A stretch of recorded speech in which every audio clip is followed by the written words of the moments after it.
लोगों का कक्षा 3 में स्वागत करती हूँ। कैसे हो आप सब? आज मैं आप लोगों को भाषा पढ़ाऊंगी। भाषा मतलब क्या? भाषा मतलब वही जो हम अपने विचार बोलकर लिखकर एक दूसरे को बताते हैं। जिस साधन के द्वारा या जिस माध्यम से हम समझाते हैं उसे भाषा कहा जाता है।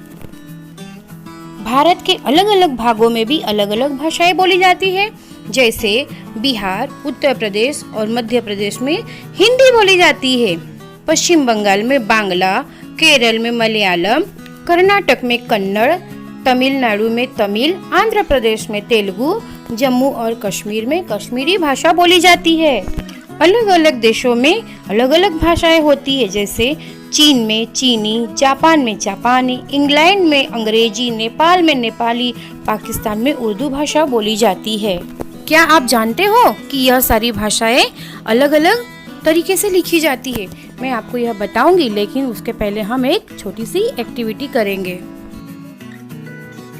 चलिए देखिए, मैंने आप लोगों को ये 5 शब्द दिए हैं वर्ण का।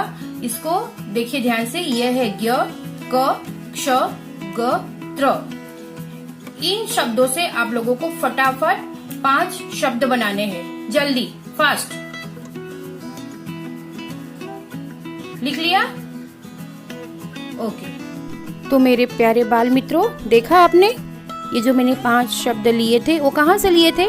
वो 5 शब्द मैंने अपने हिंदी वर्णमाला से लिए थे। उसकी लिखावट देखिए आपने, उसको लिखने का तरीका देखा। उसके लिखने के तरीकों को क्या कहते हैं? इसके लिखने के तरीके को लिपि कहते हैं। मैं अभी आप लोगों को लिपि के बारे में समझाऊंगी। भाषा को जिन ध्वनियों के द्वारा बोला जाता है उन ध्वनियों को लिखने का ढंग लिपि कहलाता है। प्रत्येक भाषा की अपनी लिपि होती है। जैसे हिंदी भाषा, मराठी भाषा, संस्कृत भाषा देवनागरी लिपि में लिखी जाती है। पंजाबी भाषा गुरुमुखी लिपि में लिखी जाती है। अंग्रेजी भाषा रोमन लिपि में लिखी जाती है तथा कश्मीरी भाषा फारसी लिपि में लिखी जाती है। अब हम पढ़ेंगे हिंदी वर्णमाला। भाषा की ध्वनियाँ कई प्रकार की हो सकती है। ये ध्वनियाँ बड़ी हो सकती है, जैसे बस, रथ, कमल, नयन, पनघट, दशरथ। ये ध्वनियाँ छोटी भी हो सकती हैं, जैसे क, च, ज, ट, त, न, य, र, प। ये ध्वनियाँ बहुत छोटी भी हो सकती हैं, जैसे अ, आ, ई, उ, ए, ओ। क, च, अ, उ, ऐ जैसी ध्वनियों से छोटी ध्वनि नहीं हो सकती। छोटी ध्वनियाँ ही वर्ण कहलाती है। भाषा की सबसे छोटी ध्वनि वर्ण कहलाती है और वर्णों का व्यवस्थित समूह वर्णमाला कहलाता है। वर्णों के 2 भेद होते हैं, 2 प्रकार होते हैं, स्वर और व्यंजन। स्वर क्या है? जो वर्ण बिना किसी की सहायता के बोले जाते हैं वे स्वर कहलाते हैं। हिंदी वर्णमाला में कुल 11 स्वर है। ये है अ, आ, ई, उ, रू, ए, ऐ, ओ, औ। व्यंजन। अब हम पढ़ेंगे व्यंजन। जो वर्ण स्वर की सहायता से बोले जाते हैं वे व्यंजन कहलाते हैं। हिंदी वर्णमाला में कुल 33 व्यंजन है।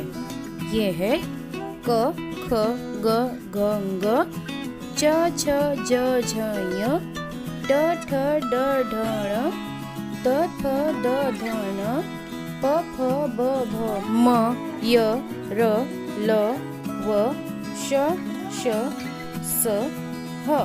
दिए गए किसी वर्ण को बोलकर देखो। तुम देखोगे कि इन्हें बोलने पर अ के उच्चारण का सहारा लेना पड़ता है। इसका अर्थ हुआ कि व्यंजन में अ मिला होता है। हिंदी वर्णमाला में 4 संयुक्त व्यंजन है। क्ष से क्षत्रिय। अब हम देखेंगे कि क्ष शब्द कैसे बना हुआ है। यह शब्द किन 2 व्यंजनों के मेल से बना हुआ है?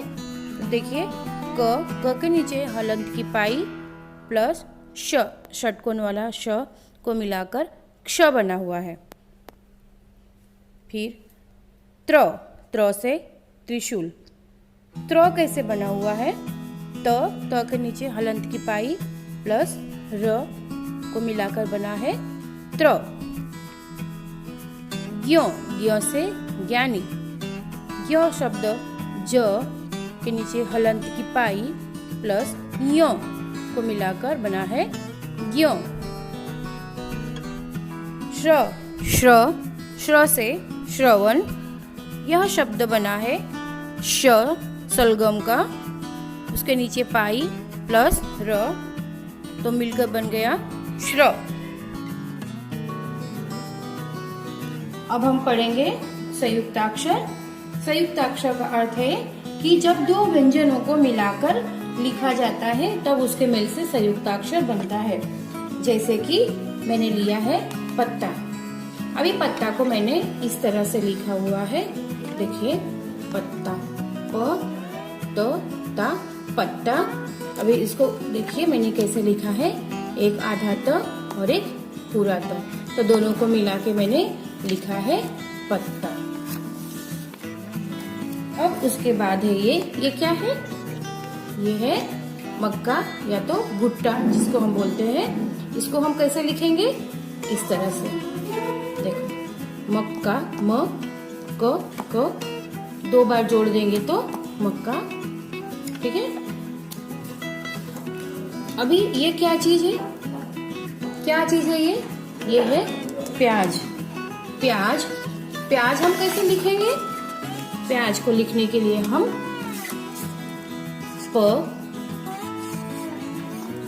प्याज, यहाँ पर देखिए मैंने प और य को जोड़ा है, तो ये हो गया संयुक्ताक्षर। उसके बाद ये एक छोटी सी मैंने मधुमक्खी बनाई है, कोशिश की है, आप लोग देख रहे होंगे। ये मक्खी या तो मधुमक्खी बोल सकते हो। इसको हम कैसे लिखेंगे? म क, आधा क लिखेंगे और फिर ख में उसको जोड़ देंगे मक्खी। तो यहाँ पर मैंने क और ख को जोड़ा है। तो अभी आप लोग यहाँ पर देख सकते हैं कि मुझे नए शब्दों को लिखने के लिए कैसे मैंने लिखा, पहले प्याज, प किसको जोड़ा है? य को। पक्का, क से जोड़ा है। कच्चा, च से जोड़ा है। और मक्खी लिखने के लिए मैंने क को ख में जोड़ा है। Take care, thank you.